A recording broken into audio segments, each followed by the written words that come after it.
Welcome to another Blackboard Series educational video, brought to you by MaxFi and Xenotech, proud innovators of the IntelliSuite product line. The purpose of this short video is to give you an in-depth, detailed look at the map module of the Intellitraxx solution. You can use this video if you wish to know more about the map module and its functionalities. Further details and in-depth views of the other modules can be found in separate videos. Let's get started.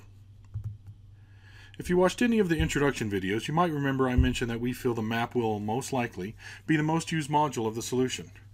Probably up on a manager's computer daily, or even on a big screen in a lobby or control center somewhere. It is considered the hub for most of the important fleet and vehicle information. From the map module, you'll be able to see a list of all the vehicles in your fleet, active or inactive, view each vehicle's last known location, speed, direction, as well as its company description, view each vehicle's most recent alerts, use the playback function to review a breadcrumb trail of the vehicle's current and historical locations. Create, modify, and delete geofences for alerts. View any driver information if a driver is assigned to that vehicle. And view the vehicle's latest diagnostic information as long as the MaxFi Add module is attached to the vehicle. Let's dive into a live walkthrough of the map module. Okay, the first module we bring the viewer to after they log in is, of course, the map module. What's important on the map module? The map and your vehicles, and we try to give you just that. We didn't want any header or navigation or footer information getting in the way. We simply wanted to give you the view of your vehicles at the live time. If you want to know where navigation is, a simple click of the Intellitraxx logo will bring those out. Today we're going to be talking about obviously the map, which is where we are now, the geofence module and the applications module, which we'll show you in just a moment. Notice that the icons do simulate live motion. We know where they're going and where they're heading, so we can paint the motion of the vehicle. They are color-coded by status. Blue means everything's fine. If you see these guys flash red, it means we caught them in triggering an alert, such as speeding or geofence entry or exit. And if they're painted gray, it just means that we know they're not communicating like they should be. Some broadcasts could be 30 seconds, 10 seconds, and if you're broadcasting longer than that, we let you know just by painting it gray. Could mean you're in a garage covered by concrete, could be in a tunnel, it could have lost connectivity. We just let you know it's not an emergency, but we let the viewer know, hey, they're not broadcasting like they should be. If you mouse over each icon, you're going to get their ID and the speed that we last knew they broadcasted at. So quickly, if you wanted to know what's going on with that vehicle, a simple click will bring you into all of the map applications. Notice the icon was painted green and he's centered. So we're following him as we look at all this information. Let's talk about the map controls first. What we do show you is a list of all the active vehicles you have on the map right now.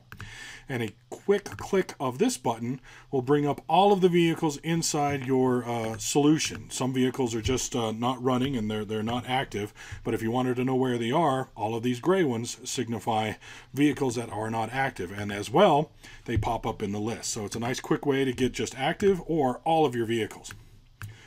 Let's click back to that 0001 that I was on. There he is. The vehicle information, we have the name of the vehicle. This guy's ID is just 4 zeros.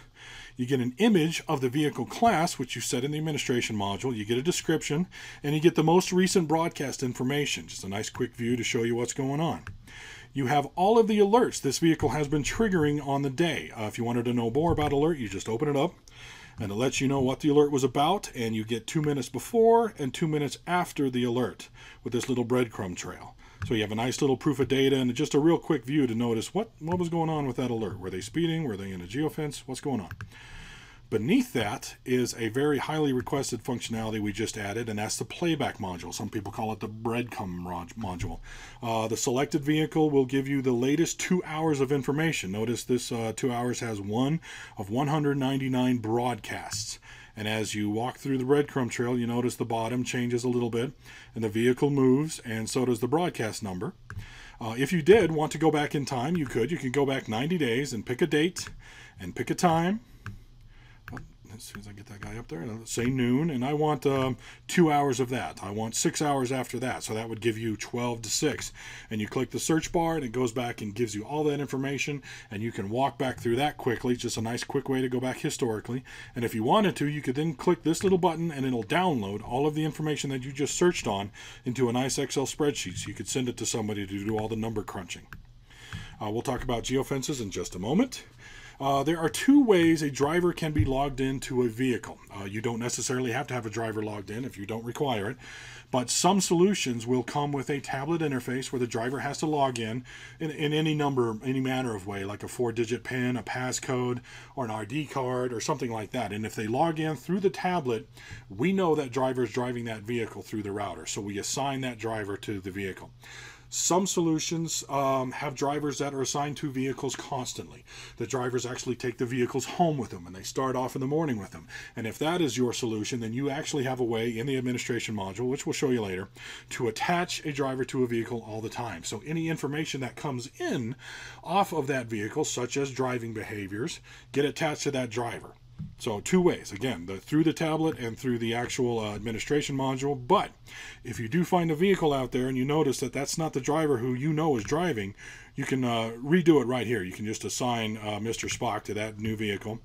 You want to be sure of that? Okay, yes. Now Mr. Spock is always driving 0000. Underneath the driver module is just a simple event log. We like to keep that for debugging, but we kept it for just informational purpose. This shows you every single action going on at the map at the time.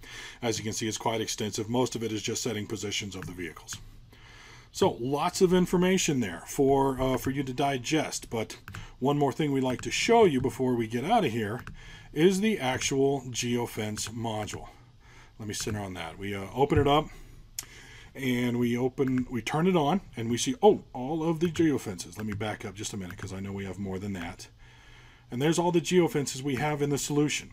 If you clicked one, it would show you the information, the first name, and of course the notes if you wanted to do a description of it. We also give you the alerts that we know that vehicle is attached to. Alerts are described and gone in depth in another video coming soon. But if you wanted to deactivate this alert for that geofence, you can do it quickly right there, or you can make any kind of change and save it, or you could just delete it right there. But that is how you actually get to the vehicle's geofence. Quick turn it off and on right there, and off you go. So that is pretty much the functionality of the map module. We encourage you to subscribe to this channel so you can be notified when we add the different functional module videos or other educational videos about the Intellitraxx solution. Please contact any of the companies mentioned in this video, or simply email sales@maxfi.com if you have any questions or would like a demonstration of the solution. Thank you.